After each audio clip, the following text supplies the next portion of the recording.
Assalamu alaikum everyone. Welcome to the second part of lecture number 6, which is A static search optimality. Last हमने जो discuss करा वो इस A static के बारे में पढ़ा कि A static search होता क्या और किस तरह से ये गारंटी करता है। उसका एल्गोरिथम देखते हुए हम आगे बढ़े, उसकी एग्जांपल भी हमने देखी कि किस तरह से हम A static में गारंटी करते हैं कि वो एक ऑप्टिमल सोल्यूशन हमें देगा. So this video will be purely focusing के हाउ वी अश्योर कि ए स्टैटिक ऑप्टिमल है. एंड इफ आई से कि ए स्टैटिक ऑप्टिमल है तो क्या वो बातें हैं, क्या वो प्रूफ है जिसके बाद आई विल बी श्योर कि a static is the best one and A static gives or finds the best solution like UCS did but in the best amount of time. ठीक है, UCS भी best solution देता था मगर best amount of time में देता था, but ACS a static search आपको बेस्ट अमाउंट ऑफ टाइम में बेस्ट सोल्यूशन देता है. राइट, तो लास्ट टाइम हमने जो स्टॉप की थी बात, वो इस बात पे की थी कि अगर एच एन एडमिसिबल होगा तो फिर आप कहोगे कि यस जो है गारंटी है ऑप्टिमैलिटी. और एडमिसिबल की जब मैं बात करती हूँ तो एडमिसिबल का मतलब क्या है कि एडमिसिबल का मतलब ये है then the when the value of H N, that is the heuristic value, is less than और equals to h static n. Okay, what is h static? H static is the actual value for every node n. ठीक है. सो claim क्या है? Claim ये है कि अगर आपको ह्यूरिस्टिक एडमिसिबल है तो गारंटी ये है कि ए स्टैटिक सर्च ऑप्टिमल होगा. अब ये हम कैसे करेंगे? ये हम प्रूफ से करेंगे. प्रूफ क्या है? प्रूफ ये है. ठीक है, let me clear the notations. Okay, ये नोटेशंस हो गई क्लियर. अच्छा, अब बात क्या है? बात यह है कि हम इसको एक एग्जाम्पल से समझेंगे. एग्जाम्पल ये है कि हमें सपोज करनी है एक ऑप्टिमल गोल है हमारा जिसको हम जी नॉट से रिप्रेजेंट कर रहे हैं. एक हमारा सब ऑप्टिमल गोल है जो जी एस है. ठीक है, ये हमारी इनिशियल स्टेट है एस. ठीक है, इस इनिशियल स्टेट से हम हमारे टू टाइप्स ऑफ गोल्स हैं. एक तो हमारा सब ऑप्टिमल गोल है. इनफैक्ट सब ऑप्टिमल गोल को हम रिप्रेजेंट कर सकते हैं सब ऑप्टिमल गोल को जी एस से, जैसे कि यहाँ मेंशन है कि सब ऑप्टिमल गोल जी एस होगा. ठीक है, तो सब ऑप्टिमल गोल की जगह I would write G S. ठीक है, और जो मेरा फाइनल ऑप्टिमल गोल है वो है जी नॉट. सही. तो द थिंग इज कि जब मेरा सब ऑप्टिमल गोल जी नॉट नहीं है, मेरा ऑप्टिमल गोल जी नॉट से मैं रिप्रेजेंट कर रही हूँ, तो अगर मैं सपोज करूँ, लेट अस जस्ट सपोज कि ये जो सब ऑप्टिमल नोड या ऑप्टिमल नोड तक पहुंचने के लिए एक इमीडिएट नोट आएगी एन. ठीक है, पहले मैं एस से एन नोट तक जाऊंगी और उसके बाद मैं जी नोट तक पहुंचूंगी. ठीक है, तो आपको ये पता है कि अगर मैं यहाँ, क्योंकि ये भी मेरा गोल है, तो अगर मैं ह्यूरिस्टिक्स की बात करूँ तो जी नॉट का ह्यूरिस्टिक्स होगा 0, क्योंकि ये मेरा ऑप्टिमल गोल है. जो मेरा सब ऑप्टिमल गोल है, अगर उसके मैं ह्यूरिस्टिक्स की बात करूँ तो अल्टीमेटली ये मेरा गोल तो है, तो इसके भी ह्यूरिस्टिक्स की वैल्यू क्या होगी? ऑब्वियसली 0 होगी. तो इट मीन्स कि अगर लेट्स डू इट, कि अगर मैं फाइनल उसकी बात कर रही हूँ कॉस्ट की, तो आपको पता है कि आपकी जो टोटल कॉस्ट है वो ह्यूरिस्टिक्स वैल्यू प्लस जो उसकी जो कॉस्ट होती है इमीडिएट कॉस्ट ऑप्टिमल गोल की, उसके बराबर होगी. अच्छा, अब यहाँ आपको ये पता है कि ह्यूरिस्टिक वैल्यू 0 है. यही वो कह रहे हैं कि अगर ह्यूरिस्टिक वैल्यू 0 हो जाए, अगर यहाँ ये 0 हो जाए, तो जो आपकी फाइनल कॉस्ट है वो किसके बराबर हो जाएगी? जी ऑफ जी नॉट के. ठीक है, यही केस अगर मैं सब ऑप्टिमल गोल की बात करूं, तो सब ऑप्टिमल गोल के भी कुछ यही फॉर्मूला होगा कि heuristic value of suboptimal goal plus the cost of to reach the suboptimal goal. तो सब ऑप्टिमल गोल की भी जो ह्यूरिस्टिक वैल्यू है, क्योंकि वो मेरा गोल तो है, तो उसकी भी ह्यूरिस्टिक वैल्यू 0 होगी. तो यहाँ पर भी जो मेरी टोटल कॉस्ट आएगी वो जी ऑफ जी एस ही आएगी. ठीक है, टोटल कॉस्ट ही आएगी. ठीक है, तो ये तो बात हो जाती है हमारी क्लियर. अब क्योंकि आपको पता है, ठीक है ना, यहाँ तक हमने ये बात कर ली, लेकिन अब ये समझने की बारी आती है. ठीक है, यहाँ तक तो हमारा हो गया क्लियर. अब हमें ये समझना है कि why F of G S is greater than G of G naught. ठीक है, हाउ हाउ कम? तो सिंस आई कैन से कि since the cost of G naught would obviously be less than the cost of G S. क्यों? क्योंकि हमेशा मेरे optimal गोल तक पहुंचने की कॉस्ट हमेशा सबसे कम ही होगी, इसी वजह से मैं उसको ऑप्टिमल कहती हूँ। ठीक है ना? गोल ये भी है और गोल ये भी है, लेकिन इसको ऑप्टिमल कहने की वजह ही ये है ए स्टैटिक में कि इस तक पहुंचने की मेरे पास जो कॉस्ट लगेगी वो सबसे कम लगेगी। दैट्स व्हाई आई सेड कि ये यूसीएस है but with the best solution.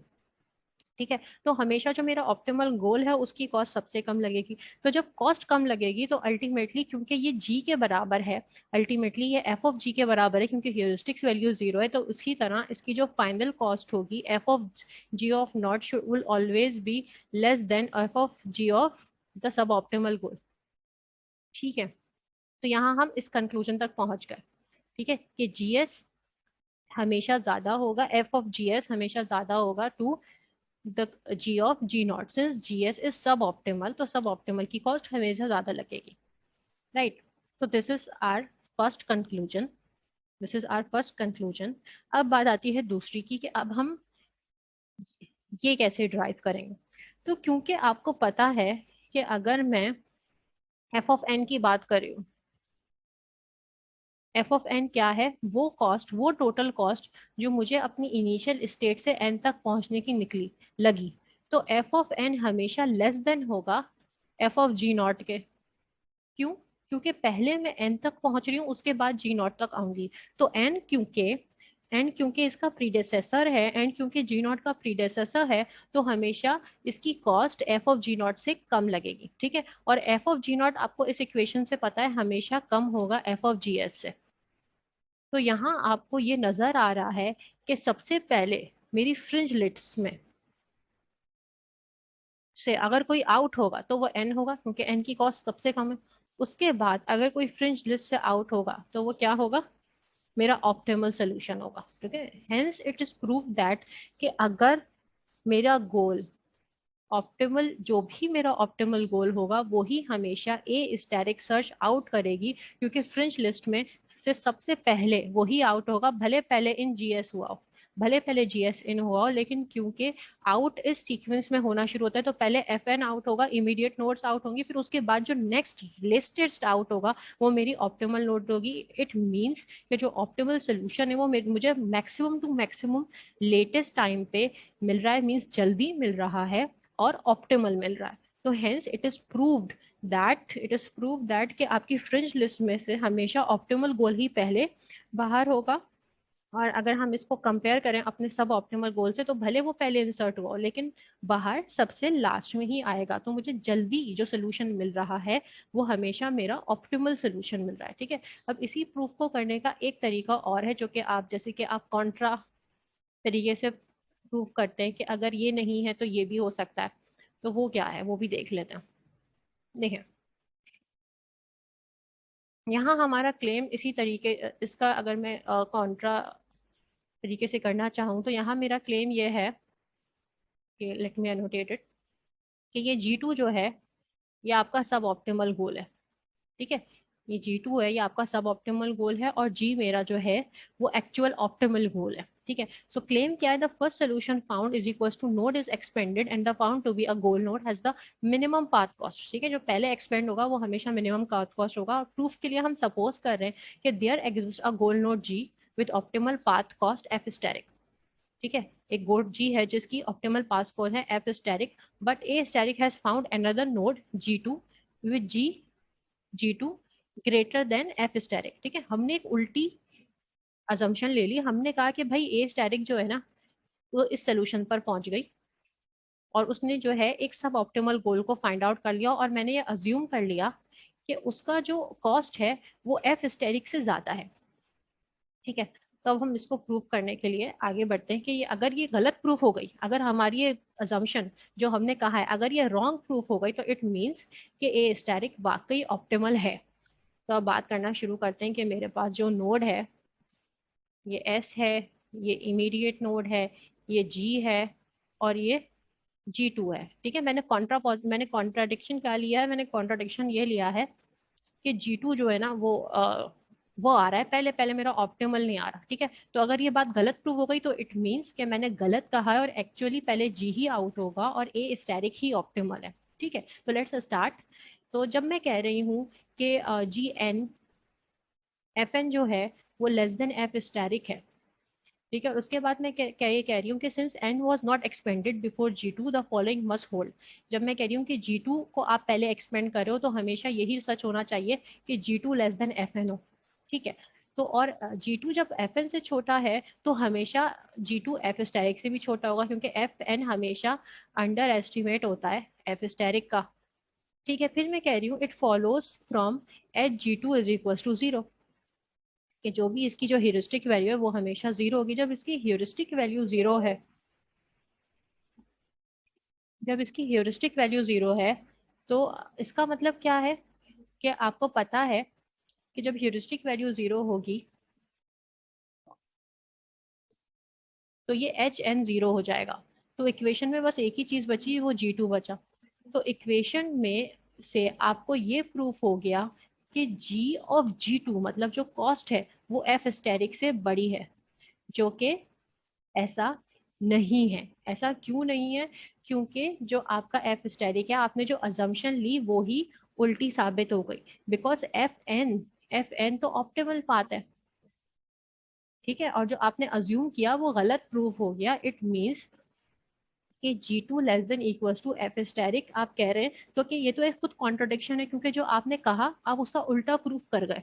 तो इट मीन्स इसका मतलब ये है कि एफ स्टेरिक ऑप्टिमल है और जी टू ऑप्टिमल नहीं है, क्योंकि G two is less than equal to F asterisk. जो आप कह रहे हैं, जो आप शुरू से, जैसे कि आपने यहाँ देखा कि हमने जो अपना प्रोसीजर फॉलो करना शुरू करा उसमें हमने कहा था कि जी टू बड़ा है और एफ स्टेरिक छोटा है, ठीक है। मगर जब हम प्रूव करते करते आए तो हमने क्या प्रूव कर दिया कि जी टू तो less than is equal to F asterisk है, तो ये तो उल्टा प्रूफ हो गया, ठीक है। तो it means we are wrong, it contradicts the assumption which was कि G2 great.